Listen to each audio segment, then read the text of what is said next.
Assalamualaikum warahmatullahi wabarakatuh. Waalaikumsalam warahmatullahi wabarakatuh. Bismillahirrahmanirrahim.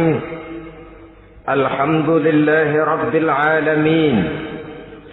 Wabihi nasta'inu ala umuri dunya waddin.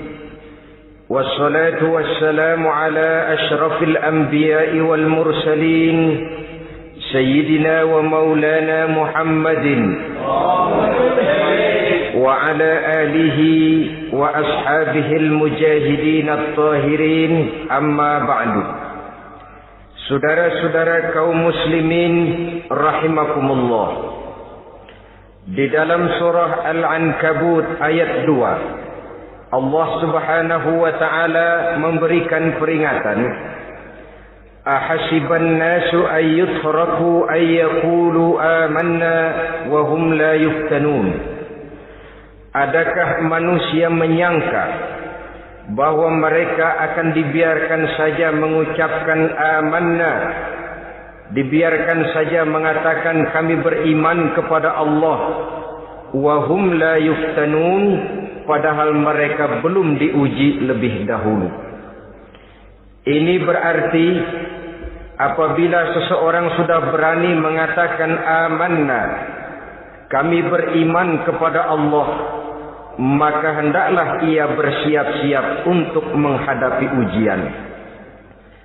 Setelah ujian datang, barulah akan nampak nyata kadar dan kualitas keimanan yang dimiliki oleh seseorang. Timbul pertanyaan, mengapa orang yang beriman yang justru diuji oleh Allah Subhanahu wa ta'ala? Logikanya tentu ringan saja, bahwa yang mengikuti ulangan di sekolah tentu adalah anak-anak sekolah. Kalau tidak sekolah, tentu saja tidak perlu ikut ulangan. Makin tinggi kelasnya, makin berat soal ulangan yang diberikan kepadanya. Demikianlah dalam kehidupan beragama. Justru yang beriman, yang mendapat ujian dari Allah Subhanahu wa ta'ala, semakin tinggi nilai kualitas keimanannya, akan semakin berat ujian dan cobaan yang diberikan kepadanya. Nabi kita Muhammad sallallahu alaihi wasallam pernah pula memperingatkan.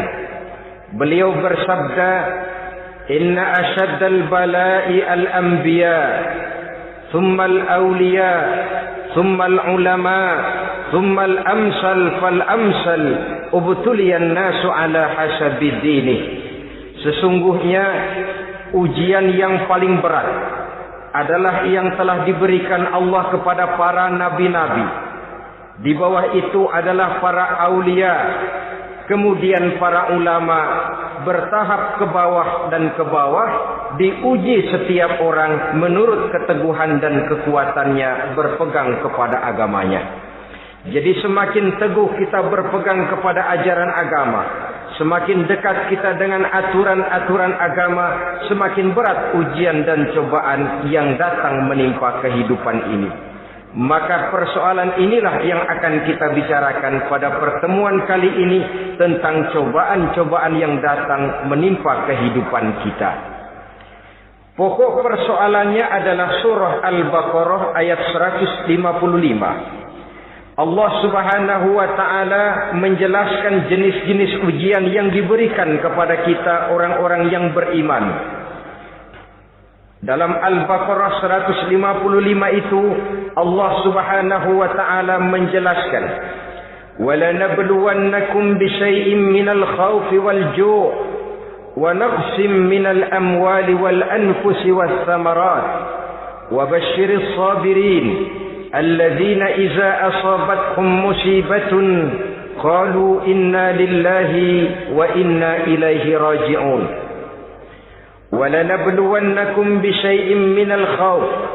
Dan tentu dan pasti, kata Allah, kami akan menguji kamu sekalian, kami akan mencoba kamu sekalian dengan sebagian kecil dari rasa takut, wal ju', rasa lapar, wa naqsim minal amwal wal anfusi was samarat, kekurangan harta, jiwa dan buah-buahan. Ada 5 macam jenis ujian yang dijelaskan di dalam Al-Baqarah 155 ini.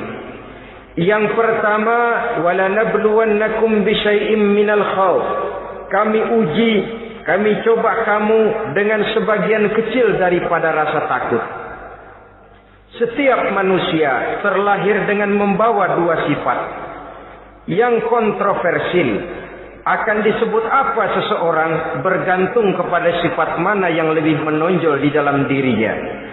Tiap orang punya rasa berani, tiap orang punya rasa takut. Kalau beraninya lebih besar daripada takutnya, ia dinamakan pemberani. Tapi kalau takutnya yang lebih besar daripada beraninya, ia dinamakan penakut.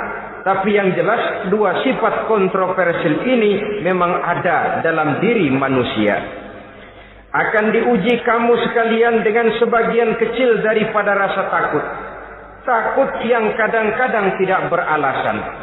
Yang kaya takut jatuh miskin, yang punya jabatan takut kehilangan kedudukan dan pengaruhnya, dan pada akhirnya yang hidup pun menjadi takut mati. Sesuatu yang sungguh tidak beralasan dan menimbulkan kegelisahan di dalam kehidupan. Mari kita lihat dampak yang ditimbulkan oleh rasa takut ini. Ada orang kaya yang takut jatuh miskin. Akibat rasa takutnya ini, pertama, ia menumpuk-numpuk harta sebisa-bisanya dengan menghalalkan segala macam cara. Tidak peduli halal haram, tidak ngerti hak batil, tidak tahu hak dan pantas dan ma'ruf munkar atau tercela. Yang penting ia bisa menumpuk-numpuk harta, menimbun-nimbunnya, tidak hanya cukup untuk dirinya sendiri. Kalau perlu anaknya sudah dipersiapkan untuk jadi orang kaya, cucunya disiapkan jadi orang kaya, anak cucunya, cucu-cucunya, seluruhnya. Dia takut jatuh miskin. Kemudian akibat dari rasa takut ini, ia pun terjebak ke dalam penyakit bakhil bin pelit alias kikir. Tidak sedikit pun tergerak hatinya untuk memberikan bantuan dan pertolongan kepada mereka yang memang memerlukannya. Termasuklah ia ke dalam apa yang diingatkan Allah, allazi jama'a malan wa addadahu yahsabu anna malahu akhlada. Orang-orang yang menumpuk-numpuk harta kemudian menghitung-hitungnya. Dia menyangka bahwa hartanya akan dapat mengekalkan kehidupannya di dunia ini. Dia menyangka hartanya akan dapat mengekalkan kebahagiaannya di dalam kehidupan ini. Maka kerjanya hanya menumpuk dan menumpuk, dan dia sangat takut untuk jatuh miskin. Saudara-saudara kaum muslimin rahimakumullah. Lalu yang kebetulan punya jabatan takut kehilangan kedudukan dan pengaruhnya. Maka ia akan melakukan segala cara dan jalan untuk menjaga keamanan dan ketenangan dari jabatan yang sedang didudukinya. Hilang kesadaran bahwa jabatan adalah amanah. Hilang pengertian bahwa kedudukan adalah alat untuk berbuat baik dan mengabdi kepada sesamanya. Yang ada pikirannya hanyalah bagaimana menjaga kedudukan dan pengaruhnya agar tetap ada dalam dirinya. Segala cara pun dilakukan dan kadang-kadang ia kehilangan kontrolnya. Kemudian pada akhirnya manusia pun dilanda oleh perasaan takut mati. Sungguh sangat tidak beralasan sama sekali. Karena mati adalah kewajiban dari semua yang bernama hidup. Dan Nabi mengingatkan, al-mautu babun fa kullun nasi dakhilu. Mati adalah merupakan satu pintu yang setiap orang akan masuk ke dalam pintu itu. Bahkan mati sesungguhnya bisa merupakan nasihat di dalam kehidupan kita. Beliau bersabda, taraktu fikum nasihataini, natiqan wa samitan. Aku tinggalkan kepada kamu 2 macam nasihat. Pertama, nasihat yang pandai bicara, dan yang kedua, nasihat yang diam saja. Sahabat bertanya, nasihat yang pandai bicara itu apa ya Rasul? Beliau menjawab, Al-Quran. Kalau nasihat yang diam saja apa ya Rasul? Beliau menjawab, maut. Saudara-saudara kaum muslimin rahimakumullah, yang kaya takut miskin, yang punya jabatan takut kehilangan kedudukan dan pengaruhnya, dan pada akhirnya yang hidup pun menjadi takut mati. Sesungguhnya takut-takut yang sangat tidak beralasan sama sekali. Jika orang kaya takut jatuh miskin, untuk itu kemudian dia menghalalkan segala macam cara untuk menumpuk kekayaan yang tidak akan habis dimakan selama 7 turunan, kemudian diiringi dengan sifat bakhil, sifat tertutup, sifat berpangku tangan melihat kesulitan dan penderitaan orang lain, maka sesungguhnya dia tidak merasa bahwa harta merupakan titipan dari Allah Subhanahu wa taala, bahwa ia merupakan alat dan bukan merupakan tujuan di dalam kehidupan ini. Takut miskin adalah satu penyakit yang mengakibatkan orang lupa diri dan lupa daratan. Takut kehilangan kedudukan dan pengaruh juga adalah penyakit yang menyebabkan orang menghalalkan segala macam cara untuk menjaga kedudukan dan jabatannya. Dan takut mati juga sebenarnya sesuatu yang tidak beralasan, sebab siapa yang berani hidup harus berani pula menghadapi mati. Yang takut mati tidak usah hidup saja, karena mati adalah kewajiban bagi semua orang-orang yang hidup. Oleh karenanya, rasa takut yang tidak beralasan sesungguhnya merupakan ujian untuk menguji nilai-nilai keimanan yang ada di dalam diri kita. Orang kaya diuji dengan hartanya, pejabat diuji dengan kedudukan dan pengaruhnya, manusia hidup diuji dengan akan datangnya mati yang menjemput kehidupannya. Menghadapi ujian-ujian semacam ini, maka marilah kita menyadari, yang kaya tidak perlu takut miskin. Dari Allah harta itu datang, kepada Allah harta itu akan kembali. Yang punya kedudukan dan pengaruh tidak usah takut kehilangan kedudukan dan pengaruhnya, karena jabatan sesungguhnya merupakan amanah dari Allah Subhanahu wa taala yang harus digunakan dan dianggap sebagai kesempatan untuk berbuat kebajikan sebanyak-banyaknya. Saudara-saudara kaum muslimin rahimakumullah, ini bagian pertama dari ujian-ujian yang ada dalam Al-Baqarah 155. Walanabluwannakum bisyai'im minal khauf. Kami akan uji, kami akan coba kamu dengan sebagian kecil daripada rasa takut. Takut yang kadang-kadang saya katakan sekali lagi sangat tidak beralasan. Akibatnya bisa menimbulkan gejala-gejala yang aneh di dalam kehidupan kita. Saudara-saudara, yang kedua, walju, akan kami uji kamu dengan rasa lapar. Kelaparan belum tentu identik dengan kemiskinan. Bahkan di dalam surah An-Nahl ayat 112, Allah Subhanahu wa taala memberikan contoh yang sangat nyata dan jelas. وَضَرَبَ اللَّهُ مَثَلًا قَرْيَةً كَانَتْ آمِنَةً مُطْمَئِنَّةً يَأْتِيهَا رِزْقُهَا رَغَدًا مِنْ كُلِّ مَكَانٍ فَكَفَرَتْ بِأَنْعُمِ اللَّهِ فَأَذَاقَهَا اللَّهُ لِبَاسَ الْجُوعِ وَالْخَوْفِ بِمَا كَانُوا يَصْنَعُونَ.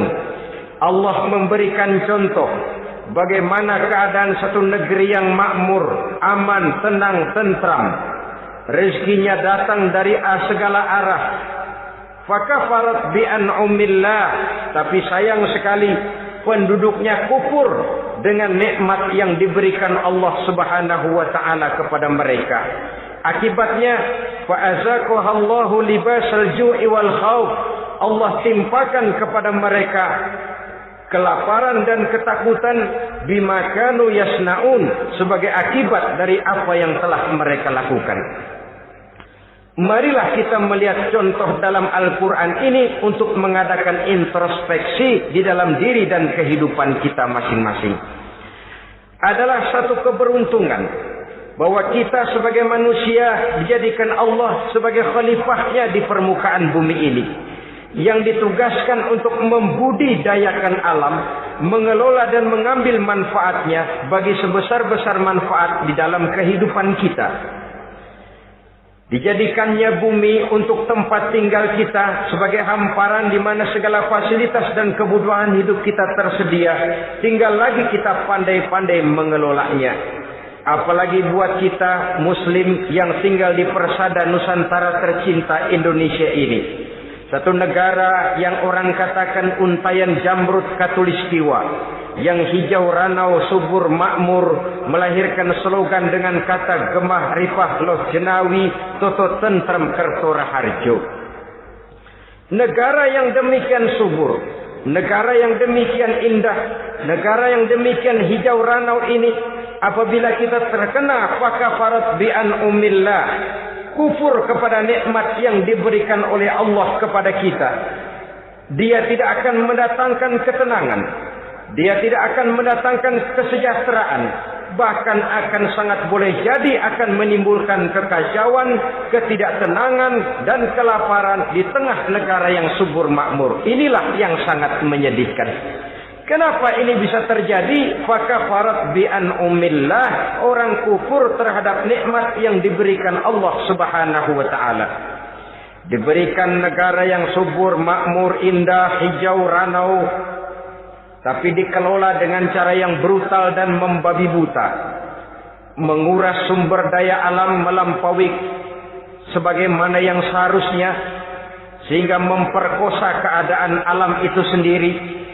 Hutan dan belukar yang ditebangi secara liar dan sembarangan akan melahirkan gurun-gurun pasir yang gersang dan tandus. Sehingga dengan demikian maka akan mengakibatkan malapetaka bagi kehidupan manusia itu sendiri. Begitu juga percobaan-percobaan ilmu pengetahuan yang mengundang dan mengandung reaktor-reaktor nuklir akan memberikan luka kepada alam itu sendiri, yang mengakibatkan akan kembali kerugian kepada makhluk bernama manusia. Saudara-saudara kaum muslimin rahimakumullah. Jadi dengan demikian, di dalam satu negara yang subur, hijau, ranau dan makmur, bisa saja terjadi kelaparan apabila kita ingkar, tidak mau bersyukur terhadap nikmat yang diberikan Allah kepada kita. Kita kelola alam ini seenak perut kita saja dengan tidak memikirkan akibatnya di kelak kemudian hari nanti. Kita ambil satu contoh. Orang-orang tua kita dulu pada umur 60 tahun, 70 tahun, kalau dia menanam kelapa, orang lalu bertanya, kakek nanam kelapa untuk siapa nanti? Apa jawabannya? Untuk anak cucu saya. Umur 60 tahun atau umur 70 tahun, ia masih menanam pohon kelapa. Untuk apa katanya? Untuk anak cucu saya di belakang kemudian hari nanti. Orang yang bisa menanamkan sesuatu untuk generasi yang akan datang, itulah orang tua yang bijaksana. Tapi orang yang menanam sesuatu hanya untuk kepentingan dirinya sendiri saja, maka itulah orang yang hanya mementingkan diri sendiri atau orang egois. Tapi lebih celaka lagi, orang yang mau melakukan sesuatu yang akan meninggalkan akibat bagi generasi yang akan datang, akibat yang tidak baik, itulah orang yang aniaya, orang yang zalim di dalam kehidupan kita. Bumi, tempat di mana kita manusia tinggal, bukan satu wujud yang tanpa batas. Pernahkah kita membayangkan cuma satu bumi untuk dihuni oleh 5 miliar lebih dari makhluk bernama manusia, yang kadang-kadang pertumbuhan sarana untuk menunjang kehidupan tidak sepesat pertumbuhan jumlah makhluk bernama manusia itu sendiri. Oleh karena itu kita dituntut untuk pandai-pandai mengelola, membudidayakan alam ini dengan tetap menjaga keseimbangannya, sehingga bahaya kelaparan yang merupakan ujian di dalam kehidupan, insya Allah tidak akan kita temukan di dalam kehidupan kita. Saudara-saudara kaum muslimin rahimakumullah. Ini kelaparan dalam artian sebagai satu bangsa. Bisa juga kelaparan dalam artian dalam kehidupan pribadi daripada manusia. Hidup ini, kata orang, berjalan bagaikan roda pedati. Sekali tempo naik kita ke atas, lain saat turun kita ke bawah. Ada saatnya kita jaya, ada saatnya kita pun mengalami kemunduran. Oleh karena itu, pasang surut kehidupan ini membuat orang seharusnya sadar bahwa pasang surut itu tidak harus menyebabkan pasang surutnya dia di dalam melaksanakan ibadahnya kepada Allah Subhanahu wa ta'ala. Kelaparan boleh jadi memang merupakan ujian untuk menguji nilai-nilai keimanan seseorang. Apabila dalam kondisi lapar imannya mantap, imannya teguh, imannya kuat, maka dalam kondisi di mana perutnya tidak lapar, tentu iman itu akan lebih bertambah mantap lagi. Kalau orang perutnya kenyang, kalau orang perutnya berisi penuh, lalu imannya stabil, kemudian pada saat kelaparan imannya pun mengalami penurunan, maka di situ nyata, di saat dia diuji dengan kelaparan, kualitas imannya ikut menyurut, mundur ke belakang, dan mengalami proses degradasi, proses peluncuran dan penurunan. Oleh karenanya, marilah kita menyadari Allah Subhanahu wa ta'ala senantiasa memberikan yang terbaik kepada kita bersama. Kelaparan, apabila kita terima dengan sikap lapang dada, tidak akan menyebabkan kita menjadi berbuat nekat. Tetapi kita tetap dalam kontrol, tetap dalam keadaan yang stabil, tidak keluar dengan melakukan perbuatan-perbuatan yang negatif. Bagaimanapun kita ingin membela dan mempertahankan kelangsungan hidup, betapa dan bagaimanapun kita ingin menjaga kelangsungan perut, namun kita tetap tidak keluar dari norma-norma dan kaedah-kaedah yang telah ditentukan di dalam kehidupan beragama. Inilah cobaan yang kedua yang ada dijelaskan dalam Al-Baqarah ayat 155 tadi, berupa kelaparan. Yang ketiga, wa naqsim minal amwal, kekurangan harta alias kemiskinan. Kemiskinan, saudara-saudara, merupakan ujian dari Allah Subhanahu wa ta'ala untuk menguji sejauh mana kekuatan iman yang kita miliki di dalam kehidupan. Tetapi sesungguhnya bukan hanya kemiskinan, kekayaan pun pada hakikatnya juga merupakan ujian. Namun umumnya manusia akan lebih merasa diuji jikalau dia miskin daripada diuji jikalau dia menjadi orang yang kaya. Pada sisi lain, kenyataan mengatakan banyak orang lulus ketika diuji dengan kemiskinan, tetapi gagal berantakan setelah diuji dengan kekayaan. Kemiskinan pun apabila kita lihat dari segi kehidupan bermacam bentuknya. Ada kemiskinan di bidang ilmu pengetahuan. Karena kemiskinan dan kebodohan memang merupakan dua saudara yang seakan-akan sekandung. Yang satu bisa menimbulkan yang lain, tapi paling celaka kalau keduanya sudah berjalan beriringan. Maksud saya, kemiskinan bisa menimbulkan kebodohan, kebodohan bisa menimbulkan kemiskinan, tapi yang paling celaka sudahlah miskin, bodoh pula. Miskin ilmu. Yang kedua, miskin akhlak. Ini lebih parah lagi daripada miskin ilmu. Kalau miskin ilmu, orang sekadar goblok bin bodoh alias tolol, maka miskin akhlak ini menyebabkan orang kurang ajar, tidak punya budi pekerti.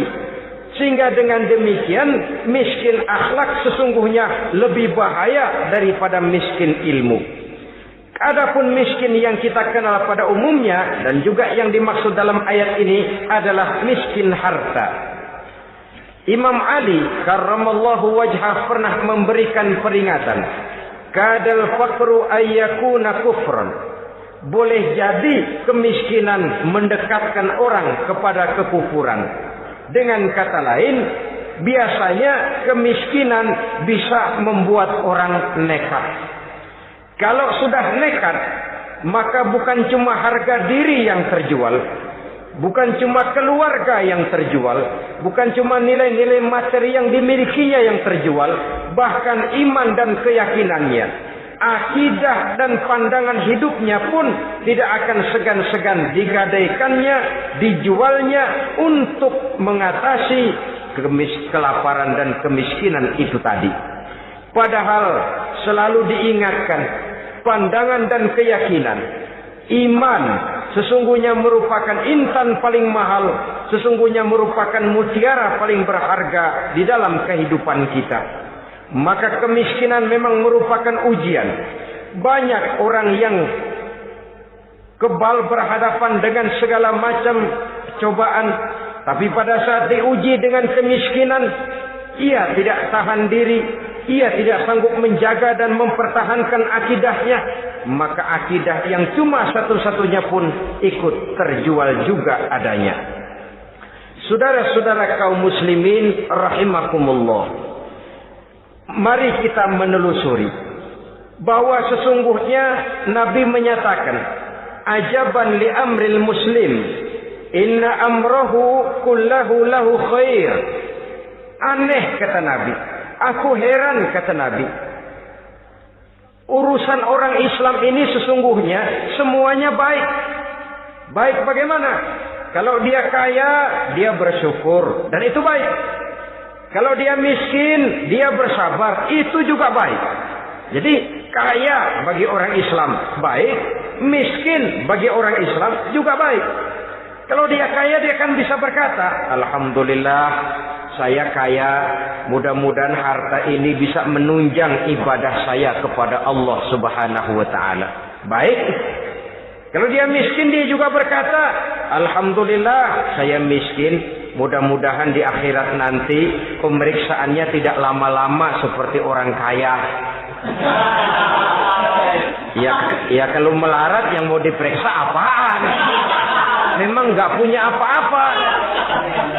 Yang kaya boleh jadi pemeriksaannya rada surat, banyak sikutannya. Saudara-saudara kaum muslimin, dua persoalan ini baik kalau kita tidak salah terima. Mana yang lebih baik? Tentu yang lebih baik menjadi orang kaya yang bersyukur. Dan itu memang wajar. Kaya syukur, miskin sabar. Yang luar biasa kalau mau tahu, miskin syukur. Kalau kaya syukur memang mestinya. Miskin sabar, ya mestinya lah. Miskin kagak sabar mau kemana? Tapi yang luar biasa sesungguhnya miskin syukur. Syukur bagaimana? Ya seperti saya katakan tadi, alhamdulillah, mudah-mudahan di akhirat nanti pemeriksaannya tidak lama seperti orang yang kaya. Sehingga kata Nabi, setiap persoalan yang dihadapi umat Islam baik bagi dia. Miskin baik, kaya baik, asal orang tidak salah terima. Tapi sebaliknya, kalau salah terima, kaya lupa diri, miskin lupa daratan. Pada posisi di mana dia sebenarnya tidak bisa menerima kenyataan dengan baik, akhirnya kehilangan kontrol. Saudara-saudara kaum muslimin rahimakumullah. Karena itu pada pertemuan kali ini saya ingin mengajak kita bersama. Marilah kita menyadari betapapun kemiskinan yang datang menimpa, seluruhnya merupakan ujian yang datang dari Allah untuk menguji nilai-nilai keimanan kita.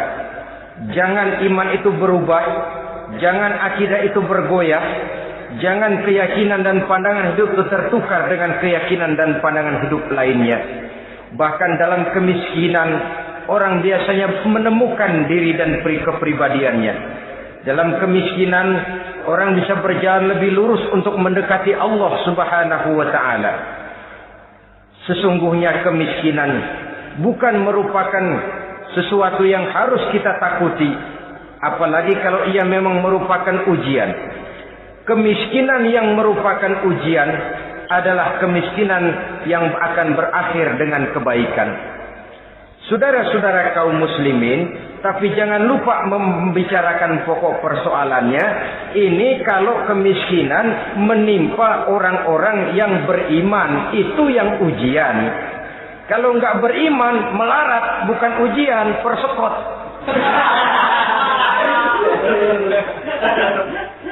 Lah orang lalu bertanya, Pak, kalau orang kafir kaya bagaimana? Nah, begini saudara-saudara, dalam agama itu ada yang disebut nikmat, ada yang disebut istidraj. Kalau nikmat itu hanya diberikan kepada hamba-hamba yang beriman. Kalau istidraj itu diberikan kepada siapa saja yang mau berusaha. Tidak soal dia beriman atau tidak, tidak soal dia mau bersujud atau tidak, asal dia berusaha dia dapat. Itu yang dinamakan istidraj. Seperti orang mancing ikan, mesti diberikan umpan. Setelah umpan itu dimakan, tidak langsung ditarik, tapi diulur dulu.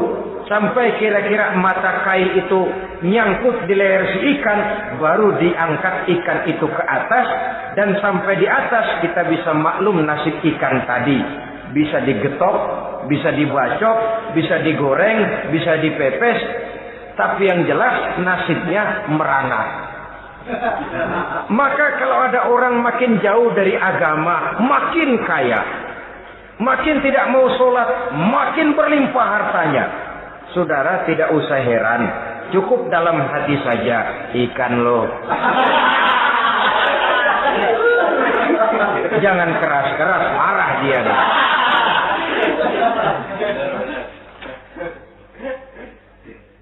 Kemiskinan apabila didasari dengan sikap keimanan merupakan ujian untuk menguji kualitas keimanan seseorang.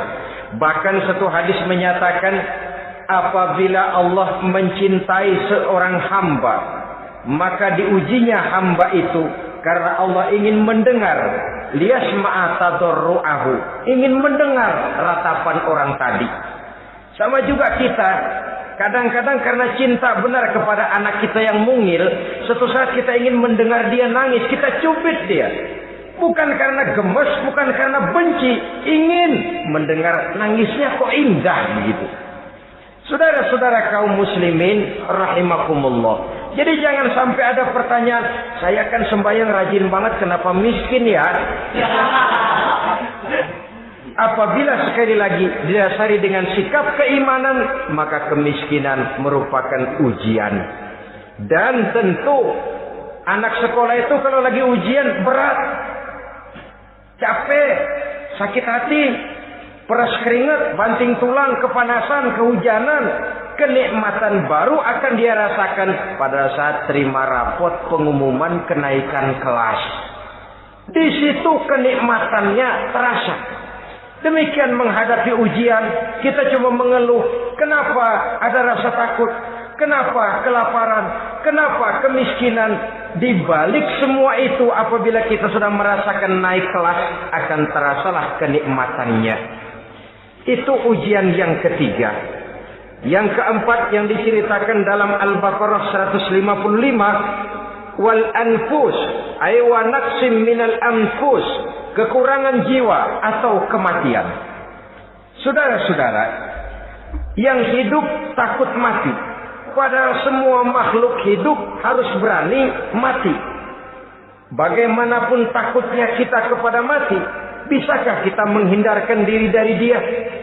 Bagaimanapun kita tidak ingin bertemu malaikat maut, kemana kita akan lari bila dia datang mengetuk pintu? Bagaimanapun kita ingin menghindar dari pertemuan dengannya, kemana kita akan lari apabila dia sudah datang hendak menjemput nyawa?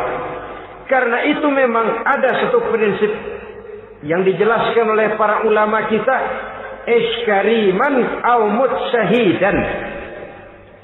Mati dan hidup dua hal yang tidak terpisahkan. Oleh karenanya, kalau memang hidup, hiduplah secara mulia. Kalau mati, matilah secara syahid. Hidup mulia atau mati syahid. Jangan terbalik. Hidup sia-sia, mati konyol. Nilai yang tidak ada artinya. Alangkah nikmatnya hidup yang berisi kemuliaan, dan alangkah indahnya mati dalam nilai syahid. Saya ingin menyegarkan ingatan saudara-saudara kepada sikap Nabi Allah Ismail alaihi salam ketika menghadapi keputusan dari Allah Subhanahu wa taala memerintahkan Nabi Ibrahim alaihi salam untuk menyembelih leher anaknya Ismail, yang ini berarti adalah kematian.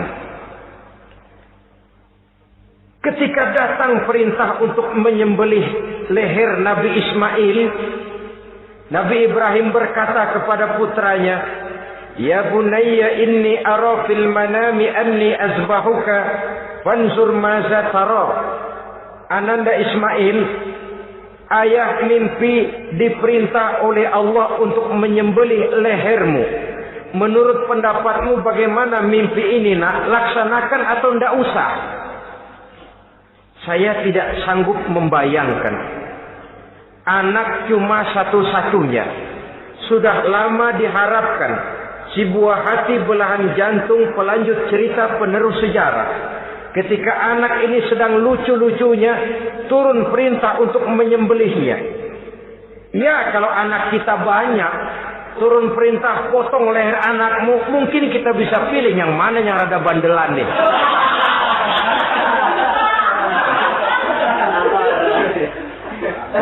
Tapi ini anak cuma satu-satunya. Lucu, sudah lama diharapkan. Dan memang itu juga merupakan ujian kepada Nabi Allah Ibrahim. Seolah-olah Allah berkata, "Hai Ibrahim, dahulu sebelum kau punya anak, kau memang cinta kepadaku. Sekarang setelah kau punya anak, masuk rasa cinta anak ke dalam hatimu.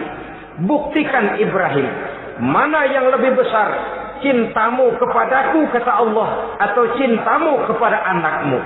Sembelih leher anakmu." Ternyata kemudian sejarah menyatakan Nabi Ibrahim cinta kepada Allah, beliau pun cinta kepada putranya. Tapi cintanya kepada Allah lebih besar daripada cintanya kepada putranya. Sehingga ketika turun perintah penyembelihan, itu pun dilaksanakannya, tapi tetap musyawarah dulu. Yakin itu memang perintah Allah, beliau toh mengajak dialog putranya. Ini yang penting dalam kehidupan kita. Dialog. Nah, bapak mimpi diperintah Allah untuk menyembelih lehermu. Menurut pendapatmu bagaimana nak? Laksanakan atau tidak?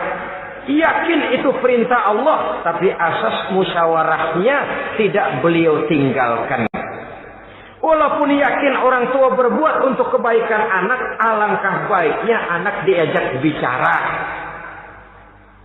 Sehingga dengan hasil pembicaraan ini nanti kita akan mengerti gejala perkembangan dan kemauan dari jiwa si anak tadi. Saudara-saudara kaum muslimin, apa jawaban Nabi Allah Ismail yang ketika itu masih remaja? Beliau menjawab, "Ya abatif al-ma tu'mar, satajiduni insyaallahu minas sabirin." Bapak, jikalau memang ini memang perintah Allah, laksanakan saja Bapak. Tidak usah ragu. Mudah-mudahan nanti Bapak akan menemukan saya termasuk ke dalam golongan orang-orang yang sabar.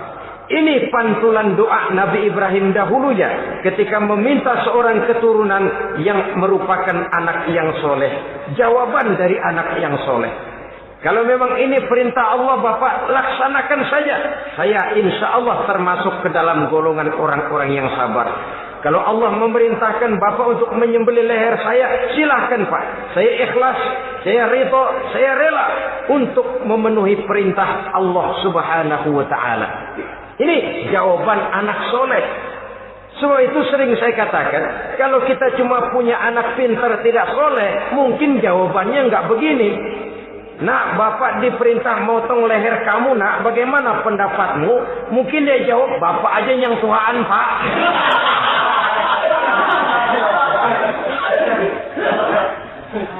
Saudara-saudara kaum muslimin rahimakumullah. Jadi prinsip ini gugur memenuhi panggilan Allah. Hidup mulia atau mati dengan syahid. Dua pilihan yang harus dua-duanya bisa kita laksanakan. Iskariman au mutsyahidan. Kalau hidup, hiduplah dalam kemuliaan. Kalaupun mati, matilah sebagai syahid. Sebagai orang yang dikenang kebaikan dan kebajikannya. Sebagai orang yang dekat dan banyak berbuat untuk kepentingan agamanya. Jangan tidak tercapai kedua-duanya. Hidup tidak punya nilai, mati pun tidak punya arti. Sia-sia semuanya. Kita masih hidup, orang anggap enggak ada. Dalam istilah tauhid disebut wujuduhu ka'adamihi. Adanya sama dengan tidak adanya. Dia sih ada apa enggak ada sama, gitu-gitu juga. Alangkah ruginya kalau ada kita dianggap sama dengan tidak ada. Apalagi kalau kita sudah tidak ada, ya tidak ada beneran. Iskariman au mutsyahidan. Hiduplah mulia atau matilah sebagai syahid. Saudara-saudara kaum muslimin rahimakumullah. Mati sesungguhnya juga merupakan ujian. Untuk menguji sejauh mana persiapan yang sudah kita lakukan di dalam kehidupan ini untuk menyambut. Dan tidak cuma sekedar untuk menyambut, tapi juga untuk mengarungi kehidupan sesudah kematian itu sendiri. Sebab kematian bukan akhir dari segalanya. Kematian cuma satu pintu di mana kita akan masuk dan akan berjalan kembali menelusuri fase-fase kehidupan yang telah ditentukan oleh Allah Subhanahu wa taala.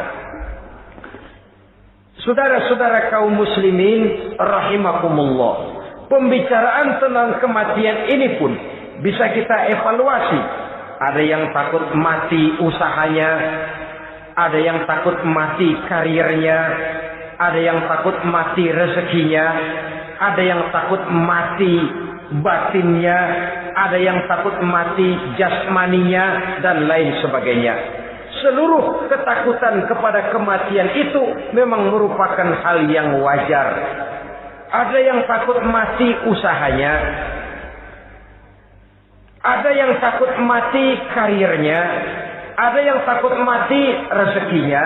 Tapi kalau ketakutan itu lalu melahirkan perbuatan-perbuatan negatif yang menimbulkan penyimpangan, itu sudah di luar dari yang seharusnya. Kematian merupakan ujian. Menghadapi segala macam ujian termasuk kematian ini akan kita bicarakan pada bagian penutup nanti. Yang kelima, saudara-saudara, ujian yang dijelaskan dalam Al-Baqarah 155 tadi, wa naqsim minas samarat, kekurangan buah-buahan. Kekurangan buah-buahan bisa berarti paceklik. Ini juga bisa diakibatkan oleh apa yang dijelaskan dalam An-Nahl 112 tadi. Orang kufur kepada nikmat yang diberikan Allah Subhanahu wa taala. Orang jauh dari petunjuk-petunjuk agama, merasa segala persoalan bisa dipecahkan dengan kemampuan otaknya, hilang rasa ketergantungannya kepada Allah Subhanahu wa taala. Maka usahanya bisa berakhir dengan yang tidak diharapkan. Sudah bikin target, tahun ini kita bakal panen raya besar. Tahu-tahu tikus ngamuk. Habis padi digarap oleh tikus, panen bisa gagal. Bahkan beberapa tahun yang lalu kita masih ingat bagaimana ulat-ulat menyerbu pohon-pohon jambu. Ribuan batang pohon jambu, ribuan pohon-pohon jambu itu mati. Lalu jambu-jambu itu tidak bisa lagi dimanfaatkan dalam kehidupan. Tikus yang menyerbu sawah, ulat yang menyerbu pohon-pohon jambu, angin topan, puting beliung, gempa bumi, itu sudah proses-proses di luar kemampuan manusia untuk mendeteksinya. Disinilah manusia harus sadar bahwa setelah ia berusaha dan berusaha sesuai dengan keterikatannya kepada hukum alam, kepada sunnatullah, maka ia harus punya sandaran vertikal kepada Allah Subhanahu wa taala. Agar bila usahanya berhasil, dia tidak lupa diri dan lupa daratan. Dan apabila usahanya kemudian ternyata gagal, dia tidak menjadi putus asa, buruk sangka, sempit hati, cuplik pandangan. Cobaan datang dari Allah Subhanahu wa taala berupa kekurangan buah alias paceklik. Saudara-saudara, menghadapi cobaan dan ujian yang saya katakan tadi, 5 macam ini, apa konsepnya, apa jalan keluarnya? Ayat selanjutnya dalam kalimat tadi menjelaskan, wabasyiris sabirin, menghadapi ujian-ujian dalam hidup, baik rasa takut, kelaparan, kemiskinan, kematian, kekurangan harta, kekurangan buah-buahan. Wabasyiris sabirin, gembirakan orang-orang yang sabar. Menghadapi segala macam ujian tadi, gembirakan orang-orang yang sabar. Siapa orang yang sabar itu? Alladzina iza asabathum musibatun qalu inna lillahi wa inna ilaihi raji'un. Yaitu orang-orang yang apabila menghadapi ujian, ditimpa musibah, mereka berkata, sesungguhnya kami berasal dari Allah dan sesungguhnya kepada Allah pula kami akan kembali. Bukan cuma sekedar ucapannya, tapi penghayatannya kepada filsafat yang terkandung di dalam kalimat itu tadi. Maka jadilah dia semacam lipstick, jadilah dia semacam dekorasi. Apabila kita berjanji dan dalam hati kita sudah ada kemungkinan besar kita tidak akan datang, kita tetap menggunakan kata-kata insya Allah. Padahal yang jelas tidak akan mau datang adalah kita. Kita sandarkan dan kita kembalikan itu kepada Allah. Sesungguhnya kami berasal dari Allah. Sesungguhnya kepada Allah juga kami akan kembali. Bukan cuma sekedar ucapannya, tapi juga penghayatan kepada filsafat yang terkandung di dalamnya.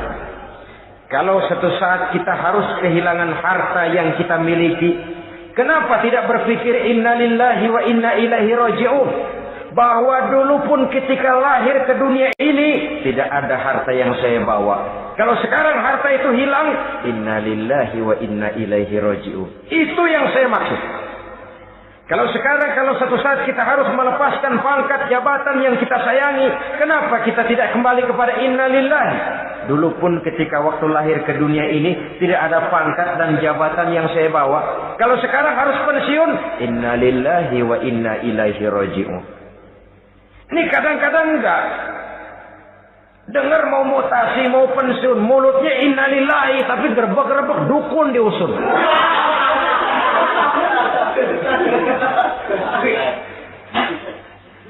Keluarganya meninggal, mulutnya innalillahi, tapi nangisnya tetap nggak mau berhenti. Bukan cuma sekedar ucapannya, tetapi penghayatan kepada nilai dan filsafat yang terkandung di dalam kalimat innalillahi itu. Sesungguhnya segalanya saja berasal dari Allah. Segalanya saja akan kembali kepada Allah Subhanahu wa ta'ala. Kalau ini yang kita jadikan landasan, maka sesungguhnya menghadapi berbagai ujian ini kita tidak akan salah singkap, tidak akan salah tingkah, tidak akan salah sikap.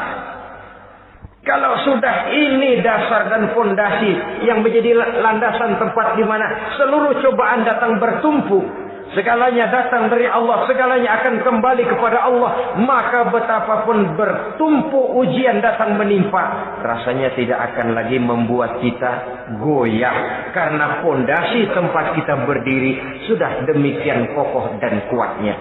Dan fondasi itu inna lillahi wa inna ilaihi raji'un. Segalanya datang dari Allah, segalanya akan kembali kepada Allah Subhanahu wa ta'ala. Keyakinan ini memberikan kelapangan jiwa. Dari kelapangan jiwa, maka akan tertuang ketenangan dan ketentraman. Jauh dari stres, jauh dari darah tinggi, jauh dari bingung, jauh dari rasa takut. Segalanya sudah kita kembalikan kepada Allah Subhanahu wa ta'ala. Saudara-saudara kaum muslimin rahimakumullah. Oleh karenanya, ini jalan keluar dan inilah orang yang sabar. Yaitu orang yang mengembalikan segala persoalan bahwa segalanya datang dari Allah, segalanya akan kembali kepada Allah. Bukan sabar dalam pengertian kita sehari-hari. Sabar, maaf ya, dalam pengertian kita sehari-hari biasanya orang yang sabar yang gak banyak tingkah. Diam, Nggak salah apa-apa, kepala yang dikelepak. Diam aja. Ente nggak salah apa-apa dikelepak, diem ya. Gue lagi sabar, diem loh. Rasanya ini sih, kalau sabar macam ini yang kita punya, boleh jadi kita akan tertindas terus. Sebab itu pada penghujung surah Al-Asr, Allah menggandengkan antara tawasau bil haq dengan tawasau bis sabr. Kebenaran dan kesabaran, dua hal yang memang tidak boleh terpisahkan satu dengan yang lain. Kalau kita benar, kita harus sabar. Kalau kita mau sabar, harus karena benar. Apabila kebenaran satu prinsip, maka kesabaran adalah satu strategi. Prinsip yang tanpa strategi bisa membuat kita tidak akan mencapai tujuan yang kita harapkan. Artinya, kebenaran tanpa kesabaran membuat kita mudah dipatahkan orang, tapi kesabaran tanpa kebenaran akan membuat kita diinjak terus oleh orang lain. Karena itu, kalau yakin kita benar, harus sabar. Kalau mau bersabar, harus karena benar. Dalam hal ini, sifat sabar yang dicontohkan oleh Rasulullah Sallallahu Alaihi Wasallam sungguh memang merupakan jadi panutan. Sepanjang persoalannya adalah persoalan pribadi, sepanjang pribadi beliau yang dihina, sepanjang pribadi beliau yang dicaci maki, beliau biasanya bisa mengendalikan diri. Tapi kalau sudah agama masalahnya, maka beliau pun tidak segan-segan mencabut pedang, maju ke medan perang. Bukan untuk memaksakan agama dan keyakinan, karena agama dan keyakinan memang tidak bisa dipaksakan, tapi untuk menjaga, membela dan mempertahankan agama dari hinaan, cemoohan dan caci maki orang lain. Yang kita lakukan sebaliknya. Kalau pribadi kita yang dihina, marahnya 17 langit. Tapi kalau sudah agama dicaci maki orang, agama dihina orang, agama diremehkan orang, biarin dah, masih banyak ustaz. Cuma masalah ustaz kah agama itu? Cuma urusan kiai kah agama itu? Tidak. Agama itu urusan setiap pribadi muslim. Ya, dia jadi pengusaha, ya dia jadi pejabat, ya dia jadi seniman, ya dia jadi teknokrat, ya dia jadi ekonom, ya dia jadi pakar di berbagai bidang. Agama adalah masalah setiap kita. Kalau pribadi Nabi yang dicaci, pribadi yang dihina dan dicemoohkan orang, beliau mengendalikan diri. Tapi kalau sudah agama taruhannya, beliau tidak segan-segan cabut pedang, maju ke medan perang. Sabar tapi pada tempatnya. Sabar tidak dalam artian diam, ndelohom, ayem-ayem, nggelenggem, menunggu embun yang turun dari langit. Emang lagi lapar, sabar aja. Nggak usah makan, nanti juga waktunya Tuhan kasih kenyang-kenyang. Kalau sabar macam ini yang kita pakai, lapar terus dah. Emang giliran sakit, sabar aja. Nggak usah berobat, nanti juga waktunya baik, sembuh. Mati terus dah.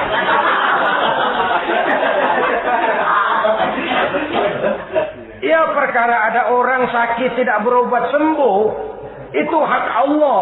Tapi tidak boleh kita jadikan sandaran, apalagi kalau makom kita dengan Allah masih sedemikian jauhnya. Itu hanya ucapan dari orang-orang yang makom dia dengan Allah itu sudah tidak ada jarak.